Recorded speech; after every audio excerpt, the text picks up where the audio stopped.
Wir sind Cleo und Vicky von Vanilla Ice Dream und wir leben und arbeiten und reisen mittlerweile seit 3 Jahren in einem Campervan. Das hier ist unser neues Projekt und diesen Bus werde ich in den nächsten Monaten zu einem gemütlichen Zuhause auf Rädern umbauen.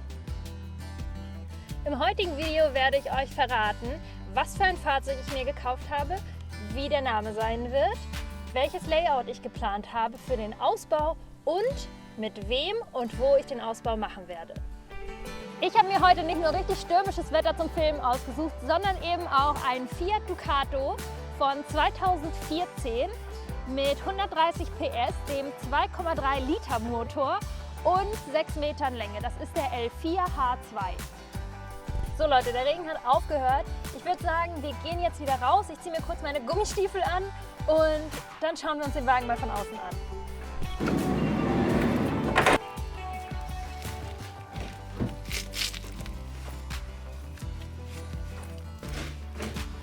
Wie gesagt, stehen wir hier vor einem 6 Meter Ducato.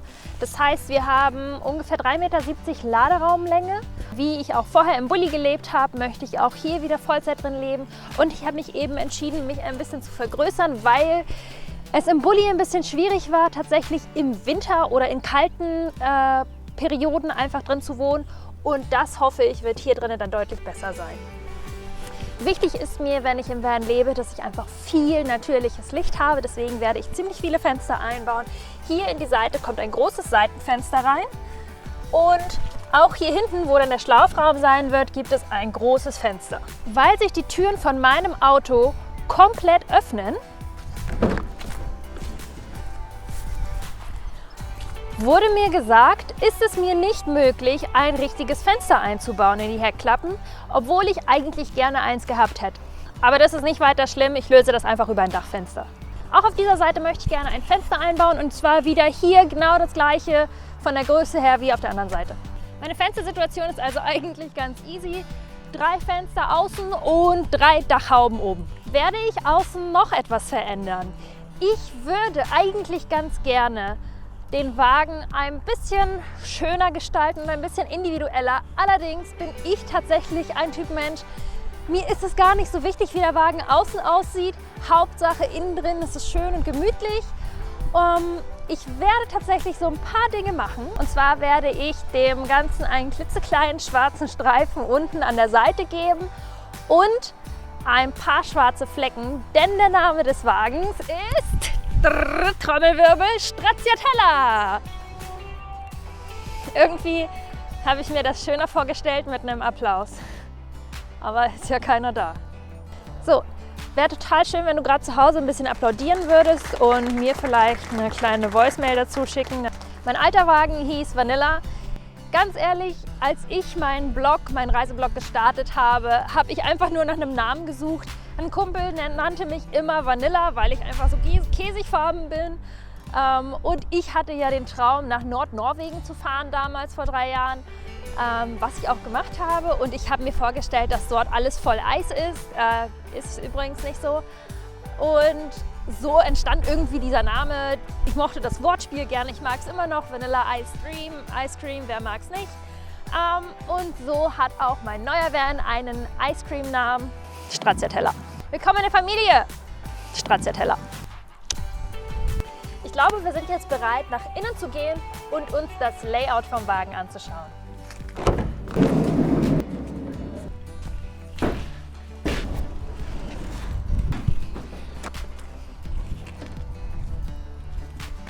Der Eingang ist ganz klassisch hier vorne. Der Grundriss ist eigentlich gar nicht so besonders.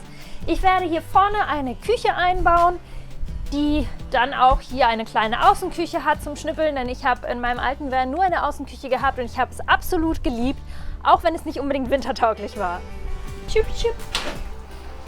Den Eingang möchte ich absichtlich etwas breiter halten, denn das macht es alles ein bisschen luftiger und bequemer und man kann hier drinnen auch mal ein bisschen loungen, wenn draußen nicht das perfekte Wetter ist oder man sich einfach vom Wind schützen möchte.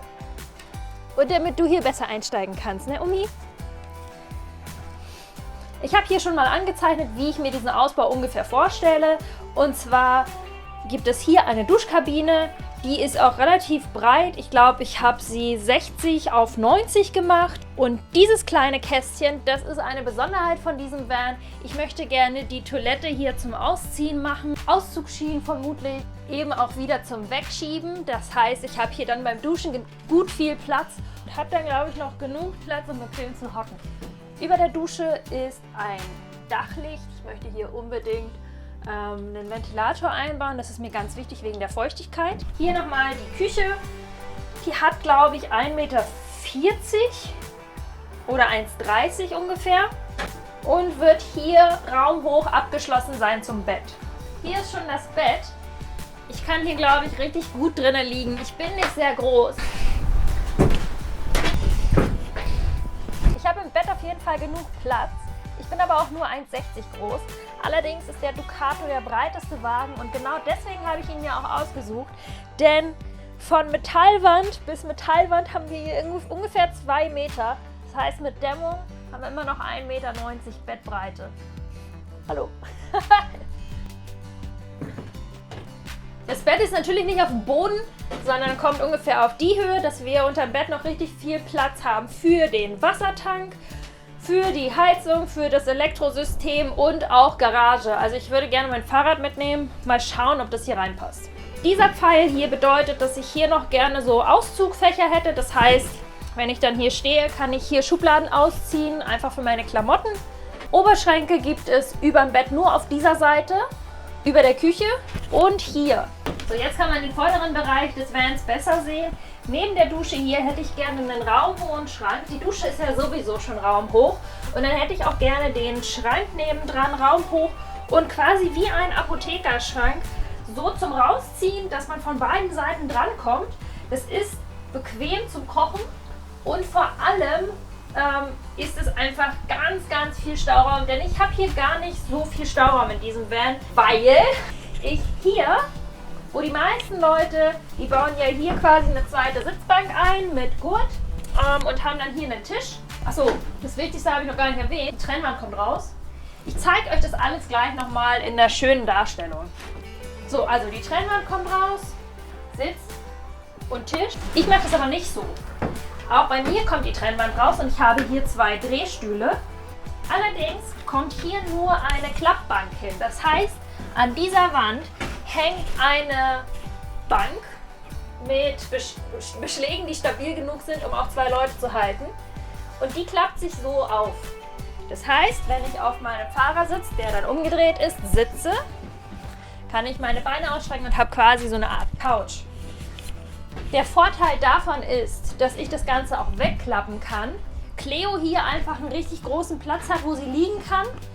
Und das ist, warum ich das auch gemacht habe und vor allem, dass ich hier eine richtig schöne große Fläche habe, um Yoga zu machen, um Sport zu machen, um mich zu bewegen. Gerade wenn man zu zweit unterwegs ist, ist es oft in einem Van einfach eng und man weiß nie so recht, wohin. Ja, ich bin alleine unterwegs, aber auch ich habe mal jemanden zu Besuch. Mama kommt auf jeden Fall mit. Meine Oma hat schon ihren zweiten Roadtrip angekündigt. Und es ist dann einfach nochmal ein Platz, wo man sich ein bisschen besser bewegen kann. Zwischen den beiden Sitzen hier vorne möchte ich einen Tisch einbauen mit so einem Gelenkarm, der sich so hin und her schwenken lässt. Wie ich das mache, weiß ich noch nicht so genau, aber da findet sich sicherlich eine Lösung. Ich bin da einfach optimistisch und den Tisch kann man dann nutzen natürlich, um einfach zu arbeiten, um mit beiden Personen an diesem Tisch zu essen.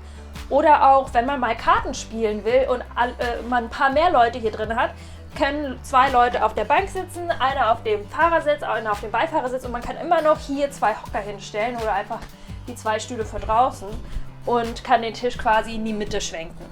So habe ich das für mich beste Layout gefunden, denn ja, also es ist einfach so, dass ich viel Platz habe, um die Dinge zu tun, die ich gerne mache. Ich habe Platz für die Dinge, die ich verstauen muss und möchte.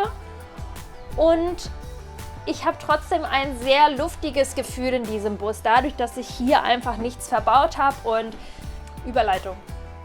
Ich finde es geil. So, ich finde es geil. Ich finde das Layout toll. Ich habe in einem Van gelebt, der hier so einen Sitz hatte und einen Tisch. Davon gibt es auch ein Video. Der hat mir sehr gut gefallen, allerdings war der für uns beide ein bisschen eng weil Cleo ist schon ein bisschen älter und wenn die sich rumdrehen will, da braucht die einfach ein bisschen Platz. Und das war dann hier vorne ein bisschen zu eng. Deswegen habe ich mich eben dagegen entschieden, das genau so zu machen und habe diese Abwandlung von dem klassischen Van-Grundriss gewählt quasi.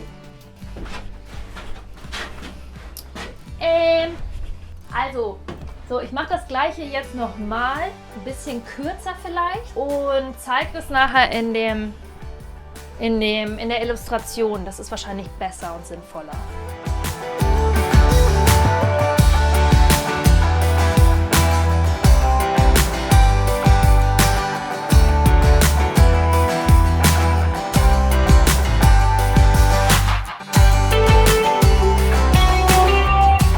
Bereits gesagt habe, ich lebe seit mittlerweile 3 Jahren im Van. Ich habe schon so viele Busausbauten gesehen.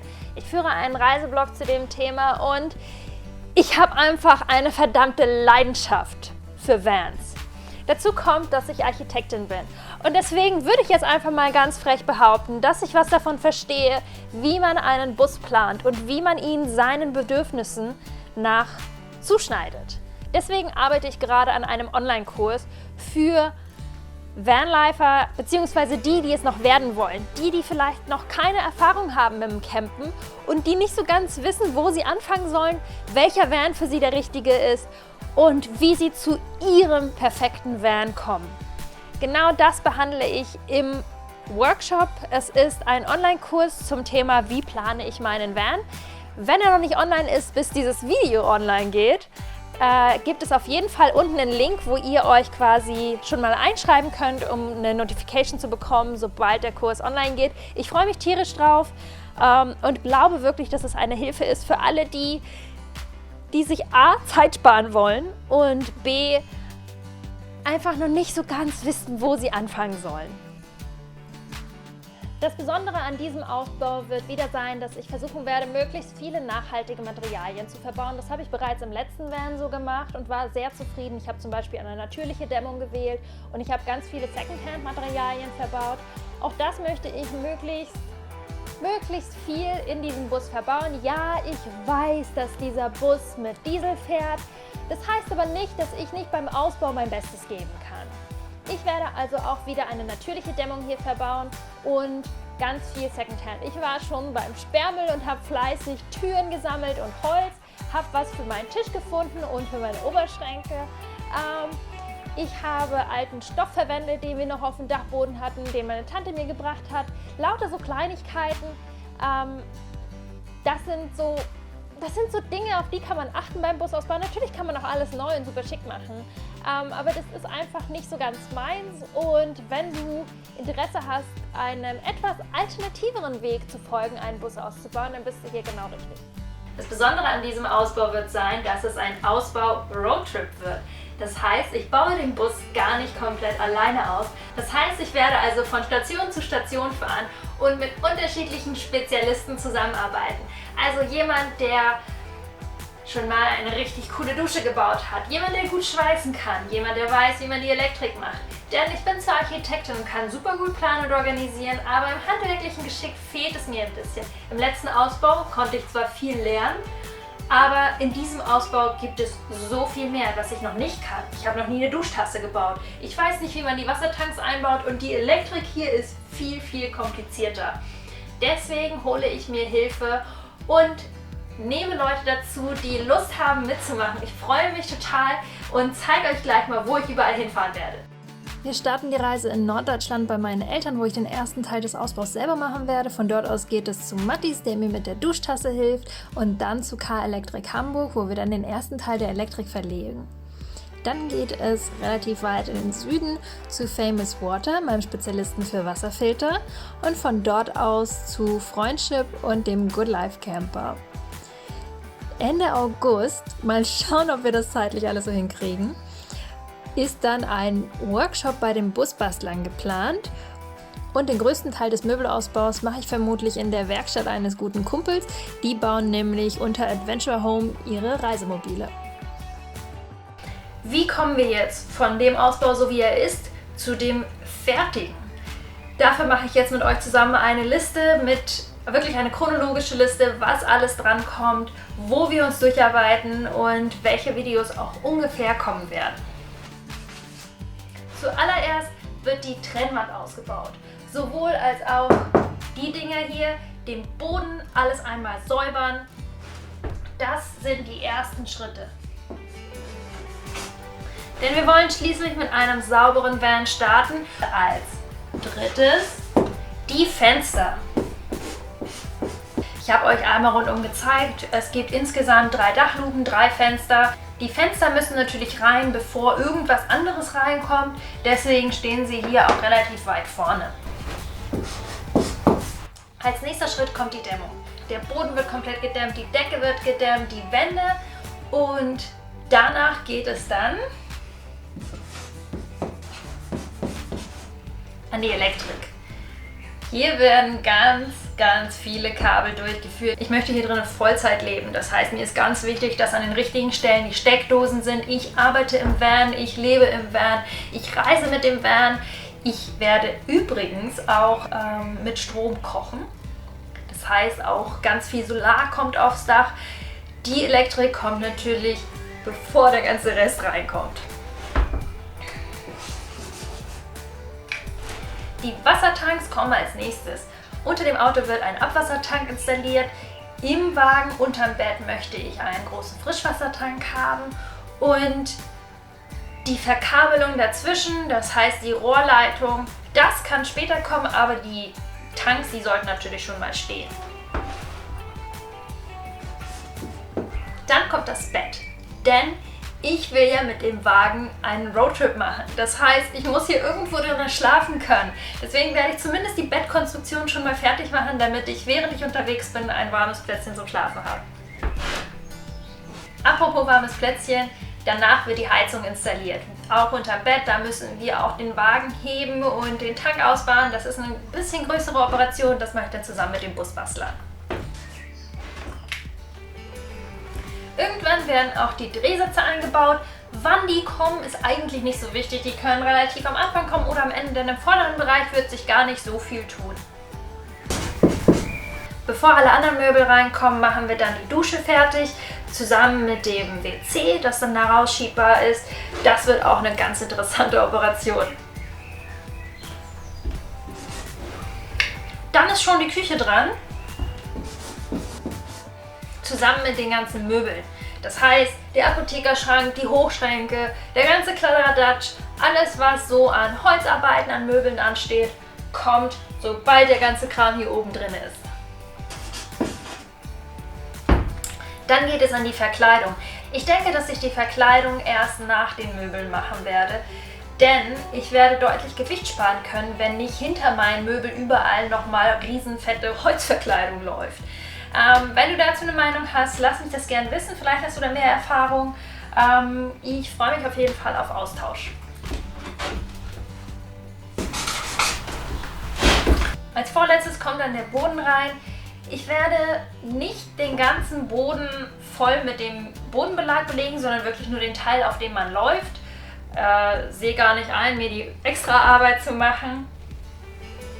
Der schönste Teil vom Busausbau ist für mich die Dekoration, die Lichterketten, die Blümchen, die Bilderrahmen und der ganze Kram, der den Van einfach so richtig schön gemütlich und wohnlich aussehen lässt. Darauf freue ich mich besonders, weil das auch der letzte Schritt ist. Denn danach ist der Bus fertig, ich kann einziehen und wir können losreisen.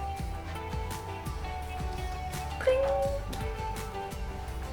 Ich lade dich herzlich ein, bei der Entstehung von meinem neuen Zuhause dabei zu sein. Es wird regelmäßig Videos geben. Ich möchte den ganzen Ausbau dokumentieren, wirklich die kleinen Schritte zeigen, wie es geht. Weil ganz ehrlich, ich weiß, da sind so viele Leute da draußen, die es gerne machen würden, aber einfach vor lauter Arbeit sagen, oh Gott, ich traue mich das nicht. Ich möchte zeigen, dass es machbar ist. Ich möchte zeigen, dass es auch ein bisschen anders geht, dass man eben das Ganze auch ein bisschen nachhaltiger denken kann. Ich möchte zeigen, dass man sich gerne Hilfe holen kann, wenn man nicht weiterkommt. Diese Community ist so hilfsbereit. Es gibt mittlerweile nicht nur eine gewaltige Community, die einfach sich untereinander hilft, sondern es gibt auch ganz tolle Firmen, die entweder dir helfen beim Ausbau ob jetzt persönlich oder telefonisch. Und es gibt auch Firmen, die, wenn du wirklich gar nicht mehr weiter weißt, wo du das Ganze einfach abgeben kannst, die es für dich machen. Ich möchte euch zeigen, dass es einfach geht. Ich freue mich drauf, wenn ihr dabei seid. Und ich würde sagen, wir sehen uns beim nächsten Video. Da geht es nämlich darum, die Trennwand auszubauen, auch die ganzen Verkleidungen innen zu schauen, wie es unterm Boden aussieht, einmal sauber zu machen und dann geht es schon an die Fenster.